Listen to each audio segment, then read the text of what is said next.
Hello guys, চলে এলাম আবারও আরেকটি নতুন রেসিপি নিয়ে। ভেবে খুঁজে পাচ্ছেন না বাচ্চাদের টিফিনে কী রেসিপি করে দেওয়া যায়, বা হালকা ফুলকা একটু খিদে পেয়েছে কী বানিয়ে খাওয়া যায় সেটাই ভাবছেন? তাহলে তাদের জন্য আজকের এই একদম পারফেক্ট একটি রেসিপি আমি নিয়ে চলে এসেছি। তো রেসিপিটা খুবই স্বাস্থ্যকর, একেবারে অয়েল ফ্রি, বানানো ভীষণ সহজ এবং খুব ঝটপট রেডি হয়ে যায়। তো চলুন আজকের এই একদম হেলদি টিফিন রেসিপিটা তাদের জন্য, যারা একদম হালকা ফুলকো খিদে বা টিফিনের জন্য বানাতে চাইছো। তো আমি এখানে 1 কাপ দেখো সুজি নিয়েছি একটা বোলের মধ্যে, আর সুজির মধ্যে দিয়ে দিয়েছি 1 কাপ সুজির জন্য এখানে ছোটো বাটির 1 বাটি মেপে আমি এখানে দই দিয়েছি, টক দই, আর দিয়েছি হাফ চামচ গোলমরিচের গুঁড়ো, স্বাদ মতো সামান্য নুন যতটা প্রয়োজনে লাগবে, আর দিয়েছি 1 চামচ এখানে চিনি, আর দেবো এখানে কয়েকটা আস্ত গোটা জিরে। জিরেটা স্বাস্থ্যের পক্ষেও যেমনি ভালো, তেমনি এই টিফিনের রেসিপিটার ক্ষেত্রেও টেস্টটা ভীষণ সুন্দর নিয়ে আসবে। আর এখানে আমি কিছু উপকরণ নিয়েছি, গাজর, কাঁচা লঙ্কা, আর এখানে কারি পাতা আছে, আদা গ্রেট করে নেওয়া আছে। আমি সেই উপকরণগুলো এক এক করে দিয়ে দিচ্ছি। আমি এখানে একটা কাঁচা লঙ্কা দিয়েছি ঝালের জন্য, কেননা এখানে বাচ্চারাও খেতে পারবে, তার জন্য। তোমরা চাইলে ঝালের পরিমাণটা আর একটু বাড়িয়ে নিতে পারো।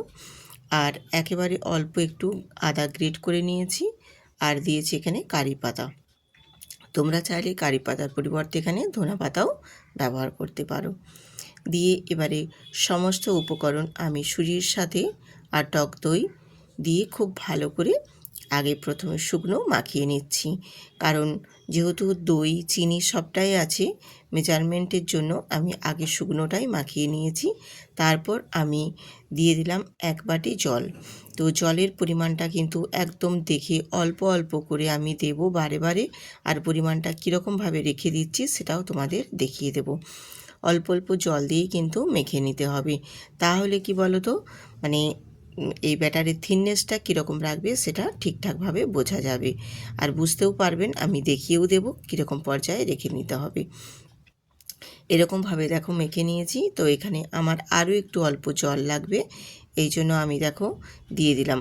আমি 2 বাটি জল নিয়েছিলাম, সেখান থেকেও আমার আরও 1 থেকে 1.5 চামচের মতো জল বেঁচে গেছে। তো এই রকম পরিমাণে জলটা নিয়ে তারপর আমি খুব ভালো করে একদম মেখে নিয়েছি। দেখো খুব সুন্দর করে কিন্তু সমস্ত কিছু উপকরণকে ভালো করে মিক্সড করে মাখিয়ে রেডি করে নেব। এরকমভাবে বেশ ভালো মতো করে মিক্সড করে মাখিয়ে রেডি করে নিলে তাহলে এই ব্যাটারের থিকনেসটা ভীষণ সুন্দর হবে এবং রেসিপিটাও ভীষণ ভালো লাগবে। এরপর এটাকে আমি ঢেকে 10 মিনিট রেখে দেবো, যাতে করে সুজিটা ফুলে গিয়ে বেশ সুন্দর একটা ব্যাটার রেডি হয়ে যায়। তো আমি 10 মিনিট ফিরে এসে তোমাদের দেখালাম, দেখো ব্যাটারের থিকনেসটা কিন্তু অনেকটাই ঘন হয়ে গেছে, সুজিটাও বেশ একদম পারফেক্ট ফুলে গেছে। ঠিক এই রকমই ব্যাটারের থিকনেসটা রাখতে হবে। আমার এটা মোটামুটি রেডি হয়ে গেছে। এবারে আমি চলে যাব গ্যাসেতে।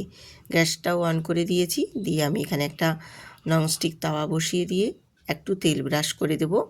একেবারে অল্প তেল দিয়েই ভীষণ স্বাস্থ্যকর আজকের এই টিফিন রেসিপি আপনাদের সাথে শেয়ার করছি। আমি রূপা, ব্লগস উইথ রূপা চ্যানেলে আপনাদের সবাইকে স্বাগত জানাই। আজকের এই হালকা ফুলকা টিফিন রেসিপিটা আপনাদের যদি ভালো লেগে থাকে তাহলে অবশ্যই কিন্তু ভিডিওটিতে একটি লাইক দিয়ে কন্টিনিউ করবেন, আর ভিডিওটা যদি অতি ভালো লেগে থাকে তাহলে বন্ধুদের সাথে শেয়ার করে দেবেন। আর যেসব নতুন নতুন বন্ধুরা আজকে আমার ভিডিওটিতে ভিজিট করেছেন অবশ্যই চ্যানেলটিতে সাবস্ক্রাইব করে বেল আইকনটি প্রেস করে দেবেন, তাহলে পরবর্তী ভিডিও নোটিফিকেশান আপনাদের কাছে চলে যাবে। এরকমভাবে দেখো আমি 2 চামচ করে ব্যাটার নিয়ে বেশ ছোট্ট ছোট্ট টিকিয়ার আকারে এরকমভাবে টিফিন রেসিপিগুলো বানিয়ে নিচ্ছি। বলতে পারো তোমরা এটা ছোট ছোট মিনি প্যানকেকের মতনও বলতে পারো। তো এইরকমভাবে আমি সবগুলো দেখো দিয়ে কয়েক সেকেন্ডের জন্য একটু ঢাকা দিয়ে দেব, যাতে করে আমার খুব তাড়াতাড়ি রেডি হয়ে যায়। আমি কয়েক সেকেন্ড ঢেকে দেওয়ার ফলে দেখো বেশ সুন্দর করে চারপাশ থেকে কিন্তু ড্রাই হয়ে অনেকটাই বেশ ভাজা হয়ে গেছে। এরপর আস্তে আস্তে আমি করে উল্টে দেব। দেখো বেশ সুন্দর কিন্তু উল্টেও যাচ্ছে, একটুও কিন্তু তাওয়ার গায়ে লেগে যাচ্ছে না। এইরকমভাবে সুন্দরভাবে কিন্তু বেশ একদম উল্টে যাবে। এইরকমভাবে একটা পাশ ভাজা হয়ে গেলে তারপর আরেকটা পাশ উল্টে দিতে হবে, দিয়ে আরেকটা পাশকেও বেশ ভালো মতো ভেজে নিতে হবে। এইরকমভাবে উল্টে পাল্টে দুটো পাশ আমি ভেজে নেব। আর একটা পাশ ভাজা হয়ে যাওয়ার পর উল্টে দেওয়ার পর একটু ওপর থেকে আবারও অল্প একটু তেল ব্রাশ করে দেবো। একেবারেই দেখো অল্প তেলের মধ্যেই কিন্তু ভীষণ একটা স্বাস্থ্যকর রেসিপি আপনাদের সাথে শেয়ার করলাম। এরপর আবারও ঢেকে আবারও কয়েক সেকেন্ড আমি অপর পাশটা সুন্দরভাবে ভেজে নেব। এইরকমভাবে দুটো পাশ উল্টে পাল্টে বেশ সুন্দর করে ভেজে নিতে হবে, তাহলে টিফিন রেসিপিগুলো বেশ সুন্দরভাবে একদম ভেতর পর্যন্ত ভাজা হয়ে যাবে। আমি যেভাবে বানিয়েছি সেম পদ্ধতিতে বানিয়ে নেবেন, খেতে ভীষণ সুন্দর লাগবে। আশা করছি আজকের এই টিফিন রেসিপিটা আপনাদের ভালো লাগবে। যদি ভালো লেগে থাকে অবশ্যই কিন্তু চ্যানেলটিতে সাবস্ক্রাইব করে পাশে থাকবেন। এই রকমভাবে উল্টে পাল্টে কয়েক সেকেন্ড ভেজে নিয়ে হালকা একটু তেল ব্রাশ করে ভেজে নিতে হবে, তাহলেই দুটা পাশ বেশ ভালো করে কিন্তু ভাজা হয়ে যাবে। যখনই কিছু এরকম হালকা ফুলকো খেতে মন যাবে তখনই কিন্তু বাড়িতে এইভাবে বানিয়ে নিতে পারবেন। দোকান থেকে কিনে আনা খাবার কোনো প্রয়োজনই পড়বে না। কম সময়ের মধ্যে অল্প তেল দিয়ে বাড়িতেই স্বাস্থ্যকর একটা রেসিপি বানিয়ে খেতে পারবেন। এছাড়াও বাচ্চাদের টিফিন বক্সে রোজ রোজ কী দেওয়া যায় ভেবে খুঁজে পাচ্ছেন না, তখনও কিন্তু এই রকমভাবে বাচ্চাদের বানিয়ে নিলে বাচ্চাদের স্বাস্থ্যের পক্ষেও যেমনি ভালো, তেমনি বাচ্চাদের টিফিন বক্সে দেওয়ার ক্ষেত্রেও কিন্তু ভীষণ ভালো।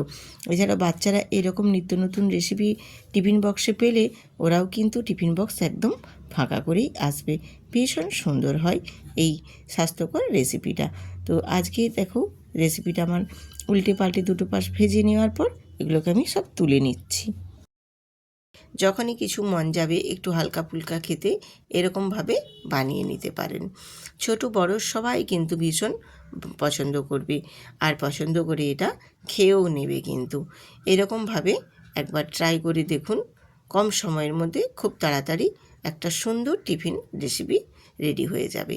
আমি তোমাদের হাতে দেখিয়ে দিচ্ছি, দেখো কত সুন্দরভাবে এটা কেটে তারপর ভেতরটাও দেখিয়ে দিচ্ছি। দেখো ভীষণ সুন্দর, একদম ভেতর পর্যন্ত খুব সুন্দরভাবে একদম রেডি হয়ে গেছে।